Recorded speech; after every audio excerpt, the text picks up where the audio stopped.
Hi, ഇന്ന് നമുക്ക് chicken cutlet ആയാലോ. അതിനുവേണ്ടി 2 മീഡിയം സൈസ് സവാള ചെറുതാക്കി അരിഞ്ഞത്.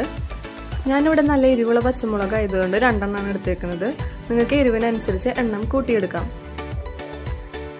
1 സ്പൂൺ വെളുത്തുള്ളി ചതച്ചതും. ഇനി ആവശ്യത്തിന് ഉപ്പ് കൂടി ചേർത്ത് നന്നായി വഴറ്റിയെടുക്കാം. സവാളയെല്ലാം വഴണ്ടി വന്നതിന് ശേഷം ഉപ്പും കുരുമുളക് പൊടിയും ഗരം മസാലയും ചേർത്ത് വേവിച്ച് കൈകൊണ്ട് ഉടച്ചെടുത്ത ചിക്കനും 1 സ്പൂൺ കുരുമുളക് പൊടി, 1 സ്പൂൺ ഗരം മസാല, 1/2 സ്പൂൺ മല്ലിപ്പൊടി എന്നിവ ചേർത്ത് നല്ലോണം ഇളക്കി മിക്സ് ചെയ്തെടുത്തതിന് ശേഷം വേവിച്ച് ഉടച്ചെടുത്ത ഉരുളക്കിഴങ്ങും കൂടി ചേർത്ത് മിക്സ് ചെയ്തെടുക്കാം. ഈ സമയത്ത് ഉപ്പ് നോക്കിയിട്ട് വേണമെങ്കിൽ ഉപ്പ് ചേർത്ത് കൊടുക്കണം.